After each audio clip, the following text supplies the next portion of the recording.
January 22.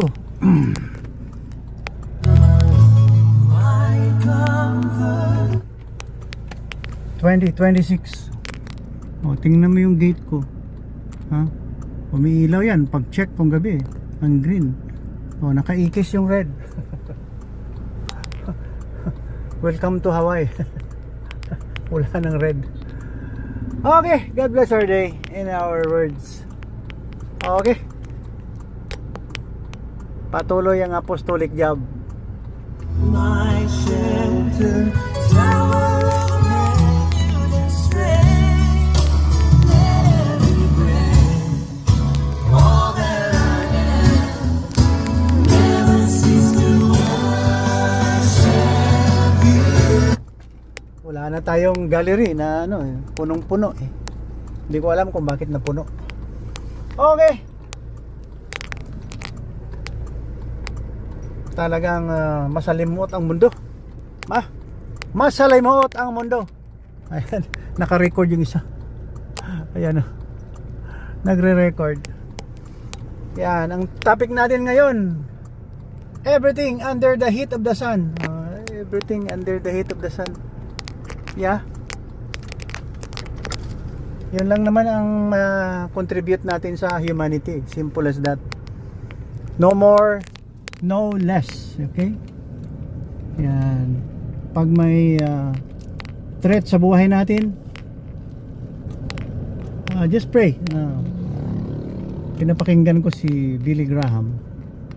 Kaya lang, nung nag-on yung camera, video, off na siya dahil naka-bluetooth dito sa cellphone na to.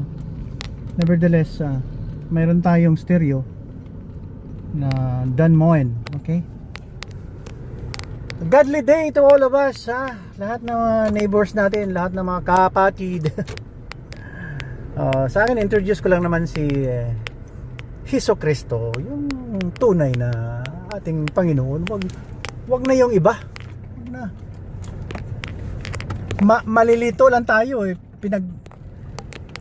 Pinagpalit lang tayo sa piking propeta. Tama naman na lumaganap ang mga religion. Lumaganap din ang kaguluhan dahil nauna na yung Holy Bible, sinabi na darating ang Misaya. Mismo mga kapitbahay niya ayaw maniwala. Naging architect, naging instrumento sila ng disobedience.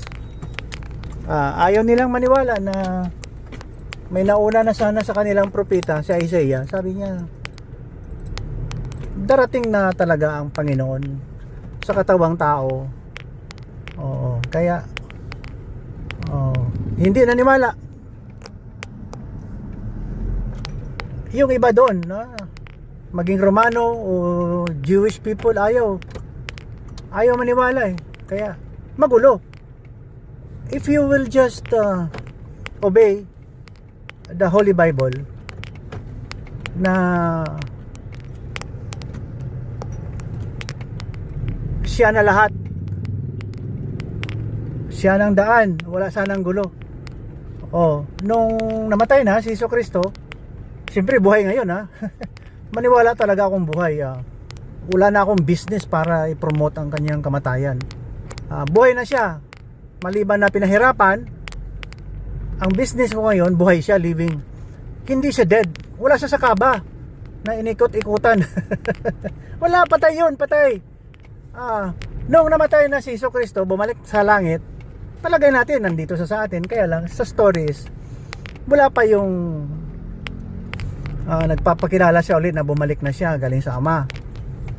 Mula noon, maraming beses na nagpakita yung Holy Spirit sa pamaraan ng theophany.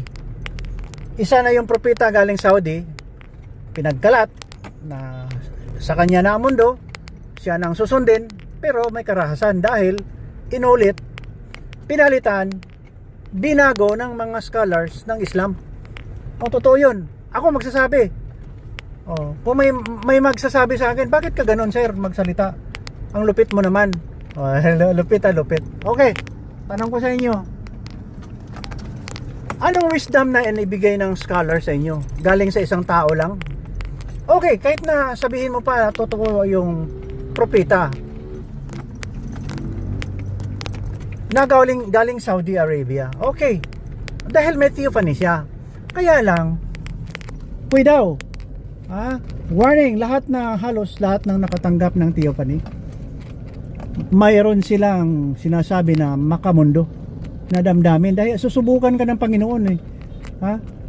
Ang pinipili ng Panginoon, God, yung lumikha sa atin, yung mga tao, kahit na kayo, ako, o sino sa atin, nagpapakita yung Holy Spirit in the form of theophany. Kaya sinusubukan tayo, pagsubok kung tayo ay matatag na hindi natin ipairal ang makamundong damdamin. Kaya ang karamihan sa kanila naging rapist, makasarili, selfish, at sila na magsasabi na Holy Father. Sila nang holy sa mundo. Kaya takot naman yung civilian, karaming tao, dahil may huli na. Pangalawa na lang si Jesucristo. I mean, dapat si Jesucristo ang center of attraction. Siya ang center of gravity. Ayaw nyo maniwala eh. Ayaw nyo maniwala eh. Pinairal nyo ang religion nyo na makamundo eh. So, magulo. Kayo yata nagdudulot ng kaguluhan sa mundo. Balik tayo kay Jesucristo. Biblically based, balik tayo sa Holy Bible. Huwag kayong gawa ng Bible nyo na iniba nyo ang rangko ni Jesucristo. Dapat God siya. Ako magwi-witness eh. Dapat God siya. Mabuti pa ito si Billy Graham, ang galing yung senior, ang galing ng preaching niya. Talagang back to the cross, sa kanya, back to the cross. The blood of Jesus, yun ang maganda. Huwag nyo nang palitan kahit na sino pang propeta nyo.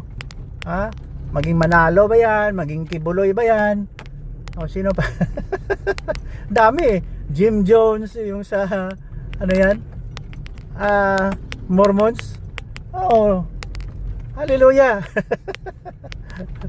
Kaya magulo ang mundo eh. Mag-witness lang ako na Jesus Christ is really the real person na talagang susundin natin. Maliban sa kanya, wala na, demonic na yan. Mayroon dyan nagsisimba kay Jesucristo, okay, no problem. Wala tayong magawa dyan dahil talagang may Jesucristo. Kaya lang, hindi pure in hearts. In spirit and truth, hindi nila binigyan ng masyadong halaga dahil mayroon silang ini-insert na tao in between.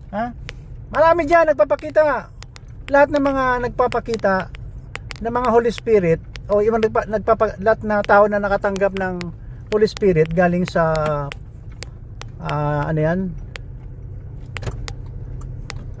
sa God, tinatawag niyan theophany eh.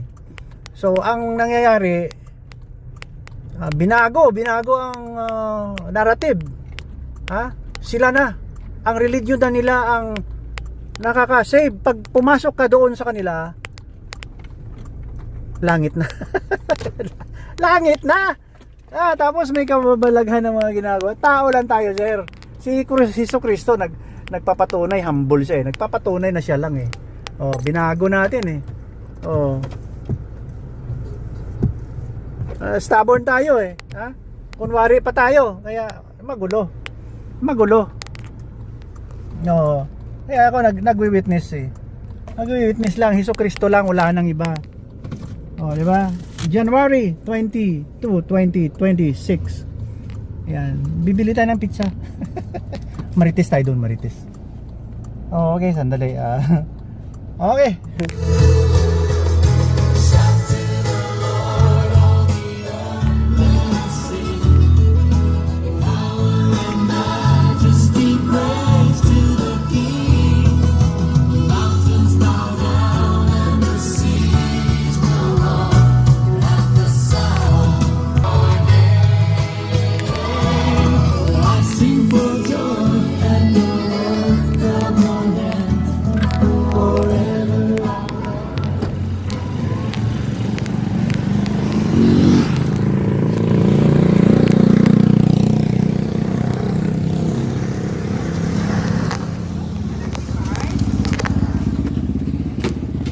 May ara ka kwan? Ah? Dili. Ari lang saging. Pulo lang. Ano lang nakabit nyo? Hindi na ako. Sa PLDT. No, customer lang ko sa saging. South Cotabato Medical. Yeah?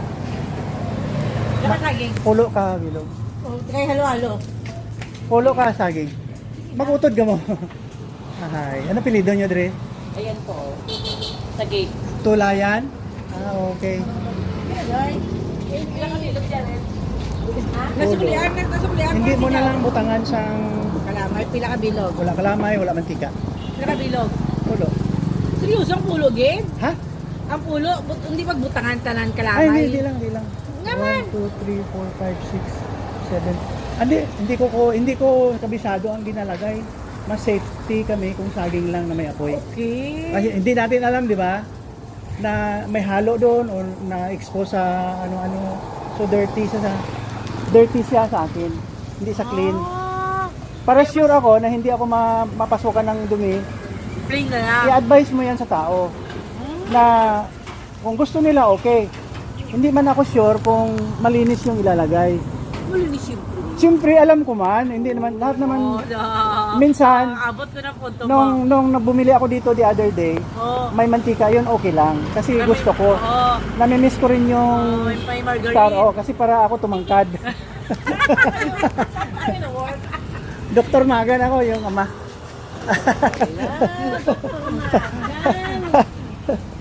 Kaya may clinic kami. So, merinda ng mga staff namin. Yung maga na.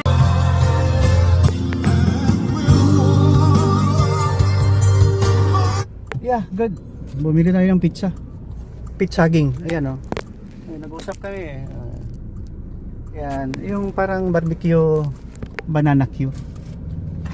Pinausap magkapatid, Tulayan family. Ay, Tulayan ano. Okay. Yan. Hanap buhay din yung mga babae. Yeah.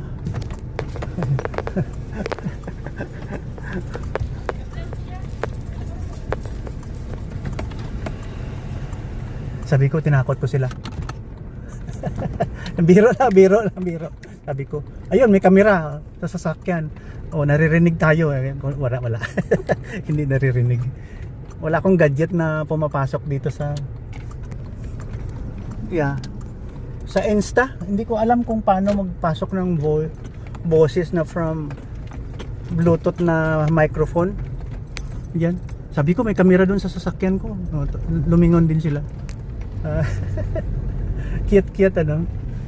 55 and 53 yata.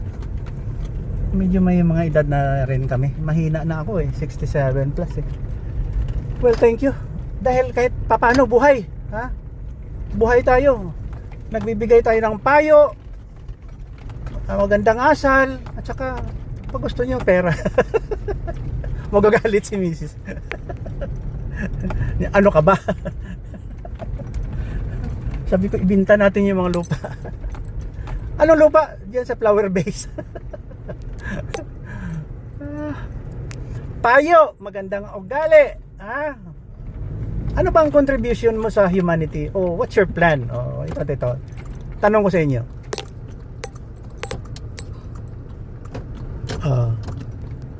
Anong purpose mo na nabubuhay kayo?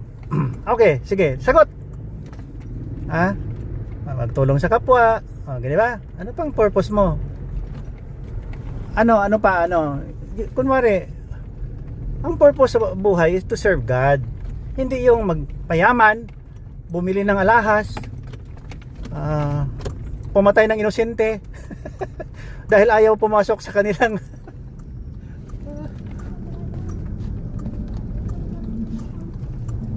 kanilang grupo. Patayin pag lumabas naman sa kanilang grupo dahil apostate ka. Huwag ganyan. Apostate ka? Ano ba yan? Ako sinabihan ako ng isang balik Islam Apostate ka? Bakit? Dahil naikwento ko, may Theophany ako Naikwento ko 1960s, mid-70s, 2 Theophanies ang pumasok sa katawan ko sa pagkatao.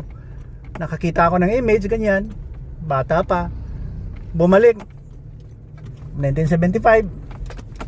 Sabi niya sa akin, hindi yan totoo, demonyo ka. Ako pa masama. And he was the one invited me to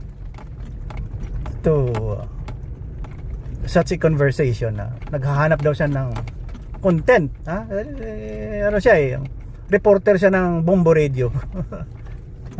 Hanap daw siya ng topiko, mga issue o ganon.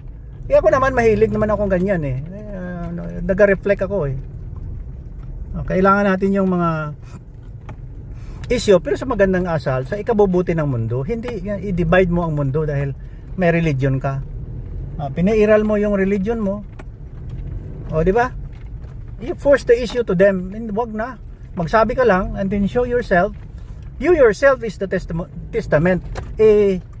Inaway mo ako. you yourself is a testament of stupidity. Stubborn ka na pagkatao. Gusto mong sumikat, sisiraan mong iba. Ganon, gusto mong yumaman. Nakawan mo yung taong bayan. Wala yan. That's out of your mind thinking. I mean, you're crazy. Okay, tama na. Bye-bye. God bless you and keep you. God shines His face on you and be gracious unto you. God turns His face upon you and give you peace. In Jesus' name. Amen. Ito na Ito na yung aming pwesto dito Alas 2 na ba? 2 o'clock na. Time to eat. Ingat kayo friends and family. Yeah. Ingat kayo. Huwag kayong maniwala sa religion na naghahasik. I love you mga kapatid. Bahala kayo kung ayaw nyo maniwala sa akin. But I am serious. Okay, bye-bye.